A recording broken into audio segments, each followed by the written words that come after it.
Have a blessed day, viewers and brethren in Christ. Isang mapagpalang araw po at sa araw na to ating tatalakayin yung tinatawag na 4 keys of victory. At in the book of Romans chapter 8 verse 37. Yet in all these things we are more than conquerors through Him who loves us. Sabi po ron, ang lahat ng mga bagay na ito ay kami mananagumpay dahil sa Kanyang pag-ibig sa atin. Nais ng Lord na tayo po ay mananagumpay sa ating mga buhay. Tayo po ay nagtagumpay dahil binigyan po tayo ng Diyos ng buhay at pagkakataon upang lumakad sa mundong ito. Sapagkat ang buhay po ng tao ang may hawak ay ang Diyos. Ang pagtawag ng Diyos sa tao ay hindi sa edad. May bata, yung pagtawag, yung kamatayan. Kumbaga sa hindi sa bata, hindi sa matanda, hindi sa katayuan sa buhay, hindi sa karangyaan. Kundi ito po, ibinigyan po tayo ng pagkakataon ng Diyos para magamit niya po tayo at may layunin ng Diyos at maranasan po natin ang buhay dito sa mundo ito. At meron tayong tinatawag na spiritual na pangako ng Diyos na buhay. At ito yung tatalakayin pa natin para tayo po ay mananagumpay.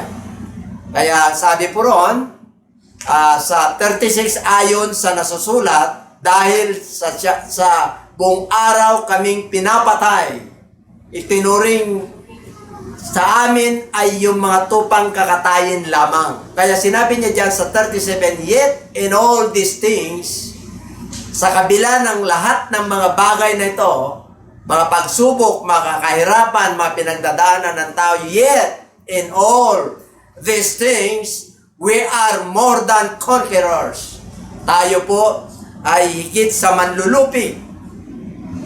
Tayo po ay nananagumpay dahil kay Kristo. The book of 1 Corinthians 15:57. But thanks be to God who give us the victory through our Lord Jesus Christ. Kaya tayo po ay magpasalamat sa Diyos sapagkat tayo po ay nananagumpay dahil sa ating Panginoong Hesus. Kaya kung tayo po ay mananampalataya sa ating Panginoon, sigurado po na tayo po ay magtatagumpay. Kaya sabi po sa 1 John chapter 5 verse 4, for whatever is born of God overcomes the world. And this is the victory that has overcome the world, our faith. So nais ng ating Panginoon Diyos para tayo po ay mananagumpay, yung ating pananampalataya kay Kristo ay kailangan matibay. Saligan ng ating pananampalataya yung kanyang salita, yung kanyang aral, yung kanyang iniwan na aral sa kanyang mga alagad. Kaya for whatever is born of God, sino mang ipinanganak ng Diyos. Pag sinabing ipinanganak ng Diyos, magkaiba po yan yung born again, ipinanganak na muli. Born again and born of God ay hindi po magkapareho. Born again is the starting of your spiritual life, your relationship to the Lord Jesus Christ. Kaya sinabi po ron, unless a man be born again, he cannot enter into the kingdom of God. He cannot see the kingdom of God. Kaya ang requirements po para tayo po ay from natural man to spiritual man ay kailangan po ang criteria ng ating Panginoon sa lahat, yung plan of salvation, ay kailangan manampalataya ka, kailangan magsisi po, kailangan na magpabautismo sa pangalan niya, at kailangan tanggapin natin yung Holy Spirit. Yun yung born again. At ang sabi niya, for whatever is born of God, pag sinabing born of God, you are continuing your spiritual life. You are going to maturity kasi pinanganak ka na ng Diyos. Kaya overcomer ka na. Kaya sabi po ron, those who are overcomer are born of God. Kaya yung faith po natin ay hindi na po natitinag. Kaya yan yung papag-aralan po natin ngayon. 4 na K ng tagumpay. Ano yun? Okay, number 1, yung tinatawag na steadfastness. Katatagan. Paano ba tayo magiging matatag? Nais ng Lord na magiging matatag ang kanyang mga anak. To be a victorious, we need to be strong or durable. Ito po ay natulad sa mga athletes. Runners or boxers must stay in shape and durable for them to win. They do a lot of exercise, jogging, to develop and maintain their staying power. Kaya nais ng Lord na tayo po ay matibay, matatag. Kaya sabi po sa Ephesians chapter 6 verse 10 to 12, finally, my brethren, be strong in the Lord and in the power of His might. Put on the whole armor of God that you may be able to stand against the wiles of the devil. For we do not wrestle against flesh and blood, but against principalities, against powers, and against the rulers of the darkness of this age, against the spiritual host of wickedness in the heavenly places. Ito nga yung sinabi ni Apostol Pablo na sabi niya, katapos-tapusan mga kapatid. Kaya napakahalaga po na malaman po natin at sa kahuli-hulian o katapos-tapusan, patuloy kayong magpalakas sa Panginoon at sa kapangyarihan ng kanyang lakas. So doon po tayo mag-rely sa lakas ng Diyos. The power of His might. Bakit po? Nais niya na tayo po ay isuot natin yung buong kasuotang pandigma ng Diyos upang tayo makatagal laban sa mga pakana ng Diablo. So mayroon tayong tinatawag na fiery arrows. Yung fiery arrows of Satan. Kabi-kabila po yan. Mga problema na dumarating para madi-discourage po tayo, para hindi tayo magiging matatag. Hanggat maaari yan, talagang yun, kailangan ang mananampalataya para makatagal sa labanan, ay kailangan nakahanda po siya. Yung whole armor of God. Sa book of Ephesians chapter 6 po yan. Kompleto po yan. Kinumpleto tayo ng ating Panginoon. Mula sa head, yung helmet of salvation, hanggang sa breastplate of righteousness, hanggang belt of truth, hanggang dito po sa shield of faith, hanggang dito po sa ating mga paa. Meron tayo talagang protection na binigay ng ating Diyos. Bakit po? For we wrestle not against flesh and blood. Kasi ang ating kalaban ay hindi natin nakikita.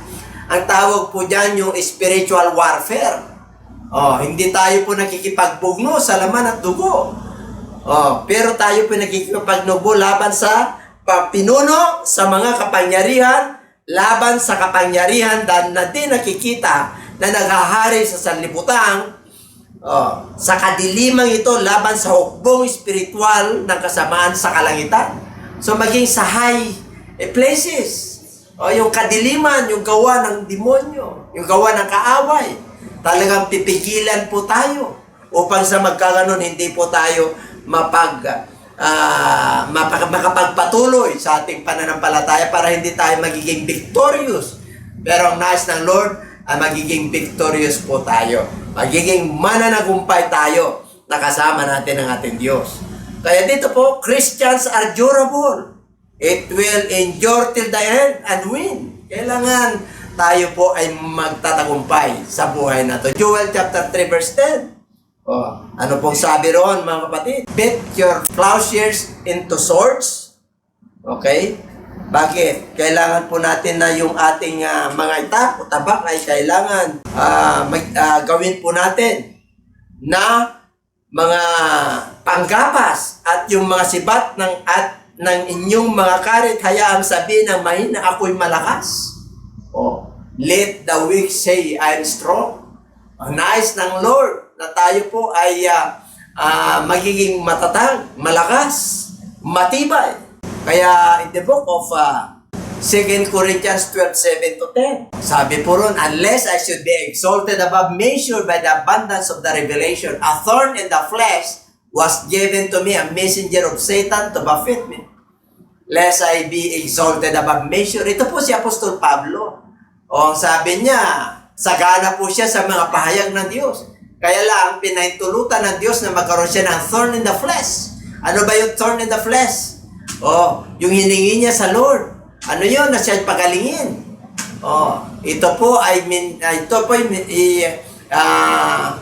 gawa ng demonyo para siya ay pahirapan.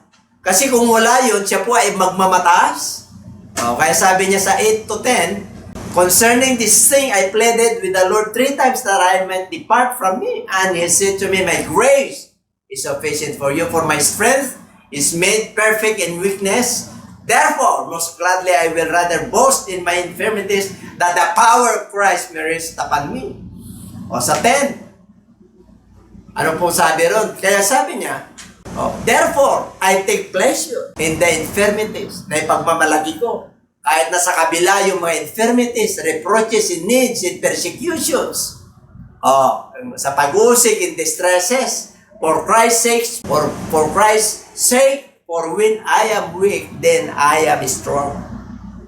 Kaya wala po siya may pagmamalaki kahit matindi po. Ang miracle na nangyayari sa kanya, pinahintulutan ng Diyos na may mag-control sa kanya. Ano yun? Meron siyang karamdaman samantalang pag nangangaral po si Apostol Pablo, daming gumagaling. Yung apron niya, yung panyo nga lang niya, pinapadala niya. Ganun po, para may contact of sila. Communication, yung faith po nila. Pinapadala niya, minsan yung mabalabal niya. Yun lang ang kanilang contact during their generations. Kaya matindi po, pero mayroon siyang thorn in the flesh, tinik sa laman, na nagpapahirap sa kanya. Kaya nung hiningi niya sa Lord, sabi ng Lord, my grace is sufficient for you. Ganon din po tayo, mga mananampalataya. Hinihiling mo yung isang bagay, talagang meron tayong tinik sa laman. Di natin alam yung matinik sa laman natin, maaaring kabuhayan, maaaring mahal natin sa buhay, maaaring karamdaman, maaaring emosyon, sakit, yun. Kaya para hindi po tayo magmalaki, ang nais lang ng Lord, we must persevere, we must continue, and we must durable until the end. Kaya sabi po dyan, mga kapatid, di sila natitisod or tumatalikod, but they persevere. Tingnan natin ang Book of Daniel, chapter 12, verse 13. Tingnan nyo, mga runner po ito. But go your way till the end. Magpatuloy ka hanggang sa patapos ng karera. For you shall rest and will arise to your inheritance at the end of the days. May makinabang, mapapakinabangan po natin ito. Amen? Maging yung mga sumunod sa atin, mamahal sa buhay. Sila po ipapagpalay pag pinagpala po tayo. Kailangan lang maging matatag po tayo. At number 2, yung tinatawag na pangalawang K, yung katapatan. Matthew chapter 24, verse 12 to 13. Okay.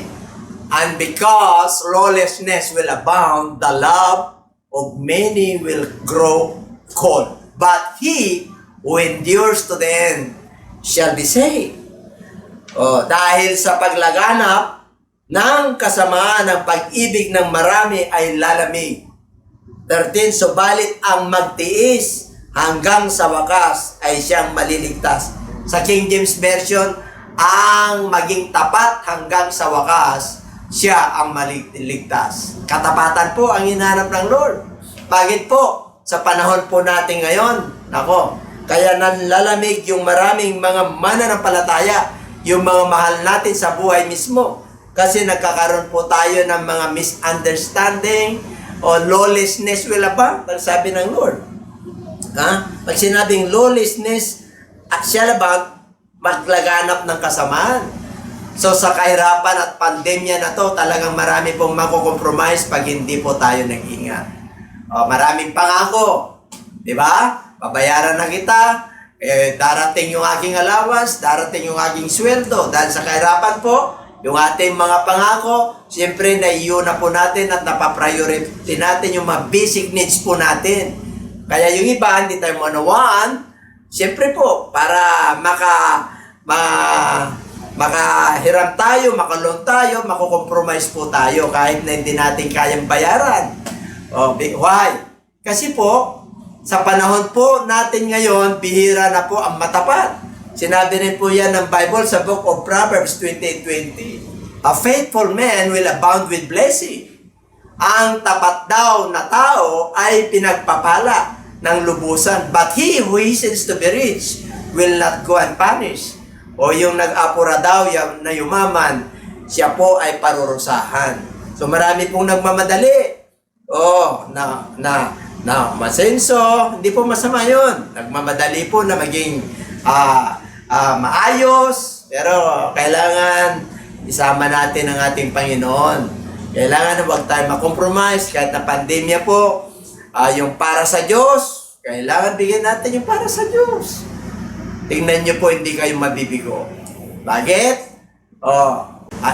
It's a hard to find a faithful man. Napakahirap po na maghanap ng isang taong tapat. Maging sa business, maging sa mga transaction. Mahirap po, lalo sa panahon po ngayon. Kahit na gusto mo maging tapat ngayon, ay kailangan mamimili ka righteousness ng ating Lord, o yung katapatan, o yung sarili mo. Yun po yun. In the book of Proverbs chapter 20 verse 6, most men will proclaim his own goodness. Alam niyo po, likas ng tao po, na siya po ay nagdi-declare ng kanyang kagandahang loob. Talagang defense mechanism po ng tao po yun kung tawagin. But who can find a faithful man? Sino po ang makakasumpong ng tapat na tao? Diba? Kaya mahirap po makasumpong ng isang tapat na faithful man. Kaya nais ng Lord na tayo po ay mananatiling tapat. Huwag nating i-compromise yung ating mga pananampalataya.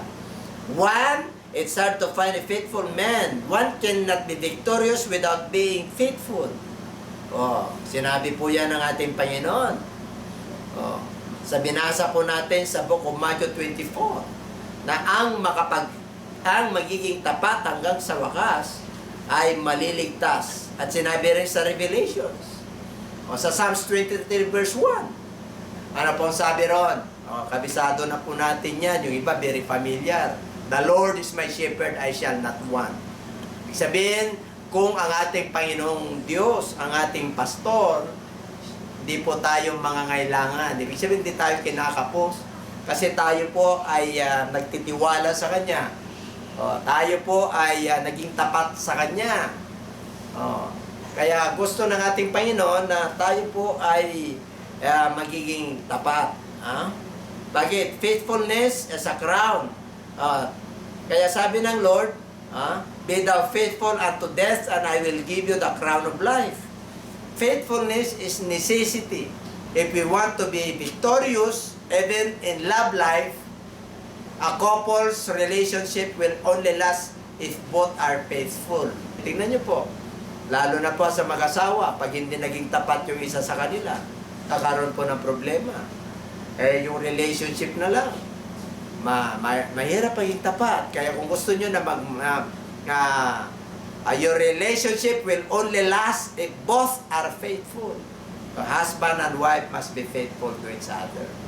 Kaya pagka pinasukan po ng tukso po yan at nakagawa ng pagkakasala, alam nyo naman po yan, yung mga adultery, fornication, yan po ay labag sa kautusan ng tao at labag sa kautusan ng Diyos. Kaya we must be faithful to our boss, to our managers, yung mga departamento na pinakatiwala sa atin ng Lord, yung kumpanya na pinakatiwalaan po tayo. We are not eye service. Pag tayo po ay kasambahay, kailangan tayo po ay parang naglilingkod sa Lord kahit na hindi nakikita yung ating ginagawa, kailan tapat pa rin po tayo. Ang Lord po ang magre-reward po sa atin. Number 3 is yung tinatawag na panglimang K, kasiyahan. Pag sinabing kasiyahan po dyan, contentment. Human nature cannot be satisfied. Sinabi po yan. And it cannot, the eyes of men are never satisfied. Tingnan po natin. Kaya sabi po ng Book of Psalms 23 verse 1, the Lord is my shepherd, I shall not want. Kaya pag ang Lord ang pastor mo, kontento ka. Ibig sabihin, hindi ka na mangangailangan, hindi ka kakapusin, hindi ka magkukulang. Bagamat minsan tayo po ay kinakapos, tayo po ay nagtitiwala na hindi tayo pababayaan. Kung kinakapos po tayo ng pambayad, hanggang ngayon, buo pa rin, hindi ka naputulan, hindi ka naputulan ng tubig, ng kuryente, tuloy-tuloy yung pagbayad mo sa mga basic needs mo. tuition fees. Hindi ka pinabayaan ng ating Lord. Ang gusto lang ng Lord, huwag tayong mag-alala. Kahit na panahon po ng kahirapan, basta ang Diyos ay sumasa atin. Huwag po tayo mawala ng pag-asa. Tapat ang Diyos at nananatiling tapat ang Diyos kahit na po hindi po tayo tapat sa Kanya. Okay. Hindi po Hebrew chapter 13 verse 5 to 6. Let your conduct be without covetousness. Tingnan nyo. Dapat yung ating mga conduct o pag-uugali. Hindi po yung makasarili, hindi yung covetousness. Yung talagang nag-aangkin na hindi kanya be content with such things as you have. Dapat makontento na po tayo. For He Himself has said, I will never leave you nor forsake you. Alam niyo, pagka tayo po ay sumusunod sa mga gusto ng Diyos, mapanuntunan ng mga batas, o panuntunan ng Diyos, mga lituntunin ng Diyos, hindi tayo mabibigo. Bakit? Hindi ka magiging kubitos. Kubitosness po yan, yung laging pera, laging material things, yung nasa isip po natin. Kaya sinabi po ron na talagang sa book of 1 Timothy na talagang makontento po. So we may boldly say, Hebrew, kaya masasabi po natin na the Lord is my helper, I will not fear. What can a man do to me? Kaya nasa Lord na magtiwala po tayo sa Kanya. Masasabi po natin na pag tayo po ay hindi nabigo, ang Diyos ang aking ang tumutulong sa akin sa lahat ng aking pangangailangan. Maging spiritual man ito o magiging material man ito. Kaya nakukontento po tayo. Okay? Human nature cannot be satisfied. Totoo po yun. Talagang likas po na ang tao po ay hindi nakukontento. Bakit po? Ecclesiastes chapter 1 verse 8, all things are full of labor. Man cannot express it. The eye is not satisfied with seeing, nor the ear filled with hearing. I can get no satisfaction. Bakit po? Ang lahat ng bagay ay pinagsisikapan ito, pinagpapagalan. Kaya nga, ang tao po ay hindi niya na-express. Maging yung kanyang mata ay hindi po nabubusog sa pagtingin. Pag nakakita ng magandang bagay, nais niya. Nakunin at bilhin. Hindi po masama yun. Basta, kontrolin lang po natin yung kaya po ng bulsa po natin. Nor the ear filled with hearing. Hindi po nakukontento yan sa pakikinig. Nais niya pa na niya po, kung gusto niyo na makinig at ang pananampalataya natin ay magiging strong, ang papakinggan po natin para magkaroon tayo ng satisfaction, pakinggan po natin ang salita ng Diyos. Pag napakinggan po natin, sumunod po tayo. Tingnan niyo po, makakilos ang Diyos.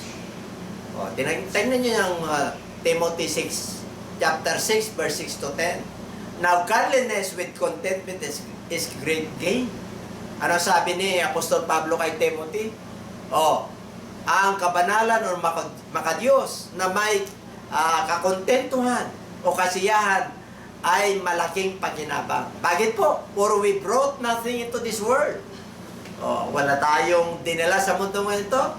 And it is certain we can carry nothing. Totoo po yun. Wala tayong madadala. Nung lumabas po tayo, nagkaroon tayo ng buhay, wala tayong dala-dala, uputubat tayo. At pag tayo po ay kinuha na ng Lord at tinawag na ng Lord, wala rin tayong madadala. And having food and clothing with this, we shall be content. Sabi po ng Apostol Pablo, pagkain at pananamit, tayo po ay masiyahan na.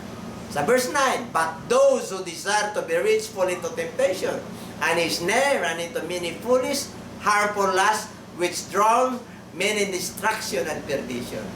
Kaya ayaw ng Lord na tayo po ay talagang yung desire natin talagang maging mayaman. Bakit po? Ito po ay silo o patibong. Marami tayong magagawa na hindi magaganda at makakasakit sa atin.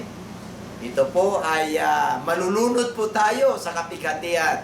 Sa 10, tingnan po natin sa 10. Those, for the love of money is a root of all kinds of evil, for which some have strayed from the faith, and their greediness and pierced themselves through with many sorrows. Alam niyo po, pag sinabing pera po, kailangan po natin yan basic needs po, mga minamahal. Hindi po masama maghanap po at magnegosyo. Ang ayaw lang ng Lord, yung motibo po natin sa pera. Pag sinabing love of money, parang ginudyos na po natin yung pera.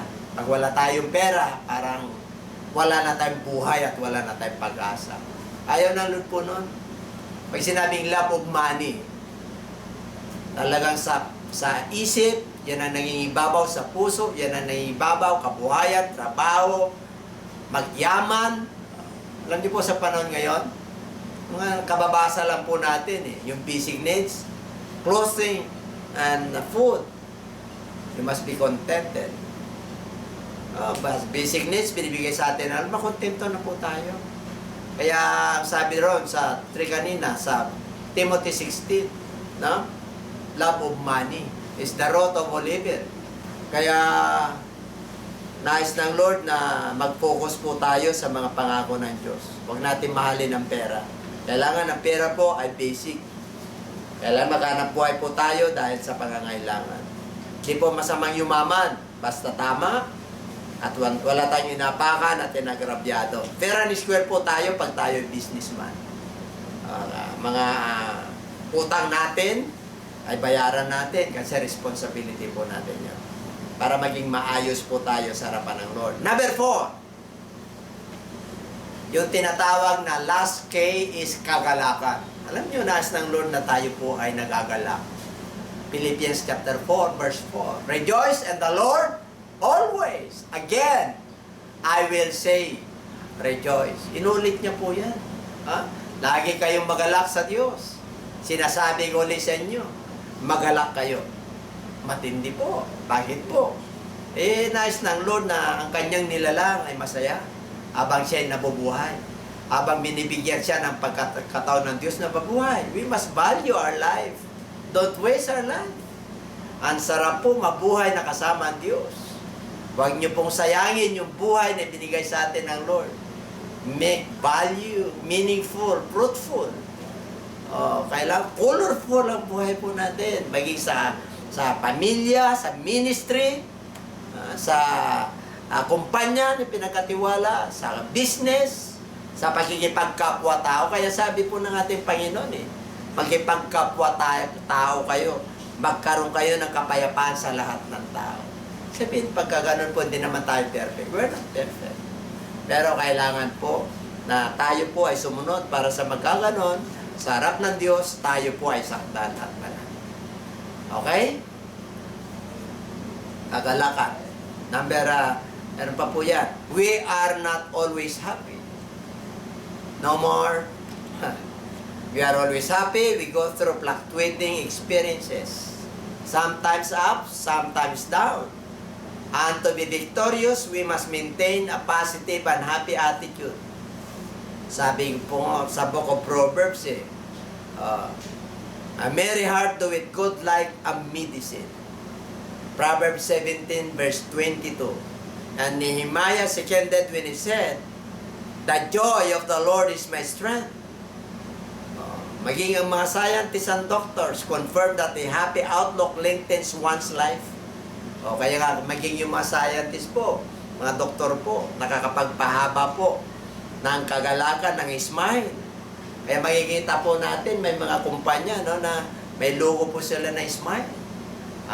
Then he said to them, go your way, eat the fat, drink the sweet, and send portion to those for whom nothing is prepared, for this day is holy to our Lord. Do not sorrow, for the joy of the Lord is your strength. Kaya sabi niya, huwag kayong malungkot, sapagkat ang kagalakan po ay magkakaroon po tayo ng kalakasan sa ating Panginoon.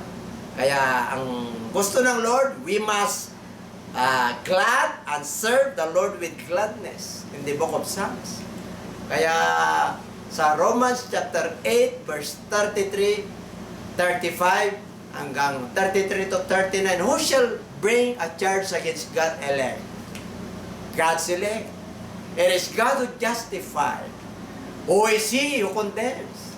It is Christ who died. Kaya walang magkukondem sa atin po pag nakay Kristo po tayo. Ang Diyos ang magtatanggol sa atin. Walang makakapaghiwalay sa atin. Christ who died and furthermore is also risen, who is even at the right hand of God, also makes intercession for us. Siya po yung takapamagitan. Who shall separate us from the love of Christ? Shall tribulations or distress or persecutions or famine, or nakedness or perils or sword? Wala pong makakapaghiwalay sa pag-ibig ni Kristo sa atin. Maging yung kahirapan, kapigatian, pag-uusig, kahirapan, kahubaran, peligro, or sword. Kahit ng pandemyang ito, walang makakapaghiwalay sa atin sa pag-ibig ni Kristo. Damang-dama po natin yan. Hallelujah, praise God. So, i-apply po natin at time for application sa ating napag-aralan po. Yung 4 case po na yan, nais ng Lord, na tayo po ay maging matatag. We must fight a good fight of faith. Nais ng Lord na tayo po ay matapat because He is faithful and endureth forever. Matindi ang Diyos natin. Kailangan pakukontento po tayo. Kung ano binigay sa atin ng Lord, pasalamatan po natin. Pag napagkatiwalaan tayo ng Lord ng maliit, papagkatiwalaan po tayo ng Diyos ng malaki. Ibig sabihin, kaya kanyang pagpalain sa kabila ng pandemya. Kagalakan. Huwag kang malungkot, kapatid. Kahit na dumadanas po ang iba't ibang pagsubok, pero ang pagkakaiba po natin, pag tayo po ay mananampalataya kay Kristo, hindi po tayo mapapahamak, kundi magkaroon po tayo ng buhay na walang hanggan. Kaya nga, nais ng Lord na masaya ang kanyang mga nilalang. Nais ng Lord na maging mananampalataya po tayo para sa magkaganon makapiling niya po tayo sa buhay na walang hanggan.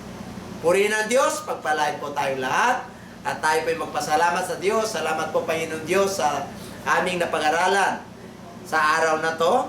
At Panginoon, salamat po. At muli, binigyan mo kami ng magandang topic o subject. At ilagay mo po ito sa mabuting kalooban, sa matabang lupa. Ito po ay tumubo, Panginoon.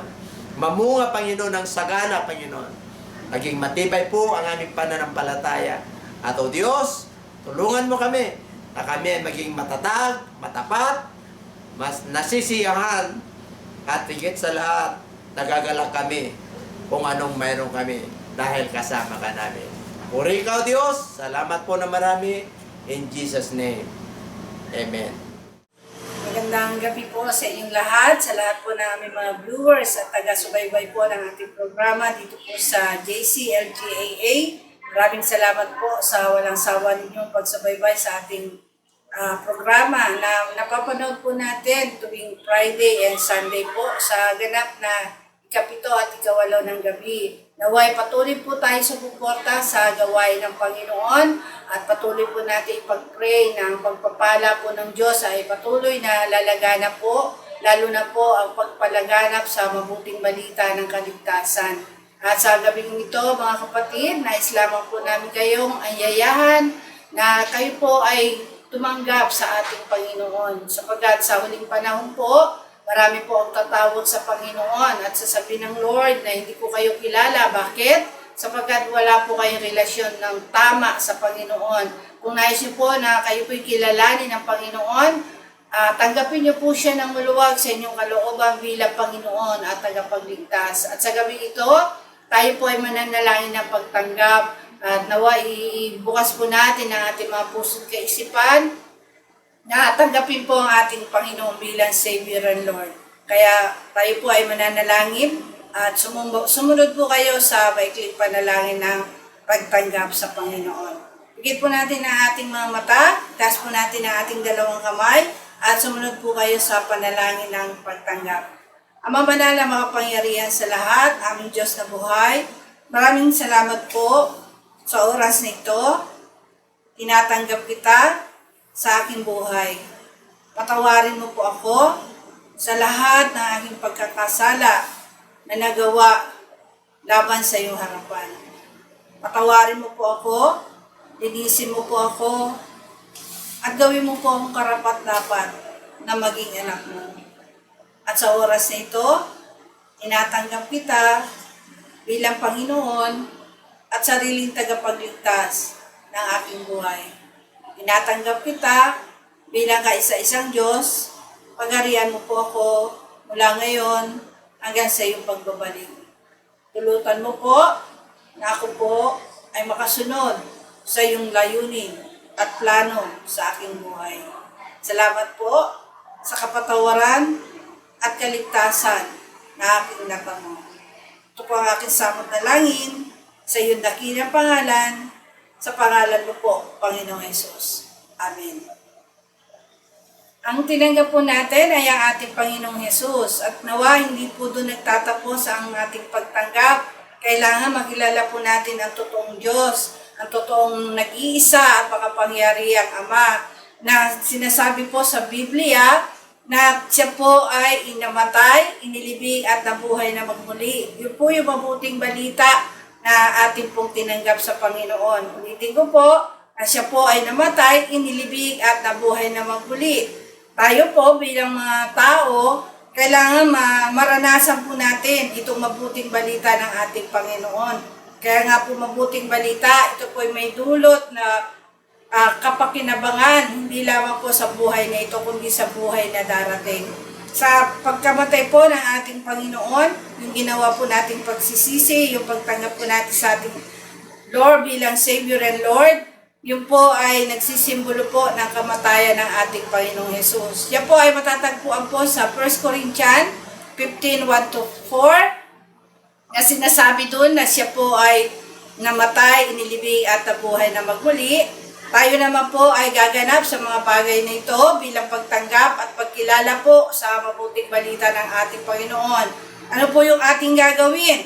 Na tayo po ay magsisisi, kailangan tayo po mabautismo sa pangalan ng ating Panginoong Hesus sa ikapagpapatawad sa ating mga kasalanan at tayo po ay tatanggap ng Holy Spirit. Kung tayo po ay may tamang relasyon sa Panginoon na napatawad po ang ating kasalanan, nagsisi po tayo sa ating mga kasalanan, at tayo po ay papatawarin ng Panginoon at bibigyan ng kaloob ng Holy Spirit. Napakaganda po itong plano ng kaligtasan ng Panginoon. Kaya nga po sinabi sa Mark 16:16, ang sino man sumampalataya at mabautismuhan ay maliligtas. Inulit din po yan sa mga Gawa 2:38 na sinasabi po doon na tayo magsisi, tayo po ay pabautismo sa pangalan ng ating Panginoong Hesus, at tatanggapin po natin ang kaloob ng Holy Spirit. Nawa maniwala po kayo dyan at sundin po natin ang nais ng Panginoon sa ating buhay upang tayo po ay maligtas, upang tayo po ay magkaroon ng buhay na walang hanggan. Sapagat kung wala po tayong relasyon sa Panginoon, hindi po tayo paghaharian ng Diyos. Hindi po tayo makakapasok sa kaharian ng Panginoon. Kaya napakahalaga po na tayo po ay maniwala sa gospel ng ating Panginoon, sa mabuting balita, upang tayo po ay makatamo ng totoong kaligtasan sa ating mga kaluluwa. Maraming po salamat at nawa patuloy po natin bigyan ng puwang sa ating mga puso, sa ating mga kaluluwa, na tayo po ay magkaroon ng panahon sa pakikinig at pakikinig ng salita ng Panginoon upang ang ating pong pananalig sa Diyos ay patuloy na lumago, lumawak at tumibay, lalo na po sa panahon natin ngayon na napakarami pong kaguluhan, napakarami pong kabalisahan sa mundong ito. Kung wala po kayo matatag na pananampalataya sa Diyos, paano po natin matatagalan ang hirap na ito? Pero kung nandiyan po ang Panginoon sa buhay ninyo, tinanggap niyo siya bilang Savior and Lord, makakaasa po tayo na hindi niya po tayo pababayaan. Bagkus tayo po itutulungan ng Panginoon na mabuhay ng may tunay na kapayapaan na bigay sa atin ng Panginoon. Kaya huwag po kayo magsawa na tayo po mag-ipon ng kayamanan sa langit. Sapagat ito pong kayamanan na ito po ay hindi nabubulok. Hindi ito mananakaw. At higit sa lahat, ito po ay kayamanan na bigay ng Panginoon. At saan po natin yan makukuha? Sa pamamagitan po ng pagtsatsaga, pakikinig, pag-a-apply ng salita ng Panginoon. Kaya maraming pong salamat. At huwag po natin kakalimutan, lagi na subaybayan po ang ating programa dito po sa JCLGAA tuwing Friday po, Sunday, 7 to 8 p.m. po. Dito po sa ating YouTube channel. Maraming pong salamat at pagpalain po tayo lahat ng ating Panginoon. God bless you.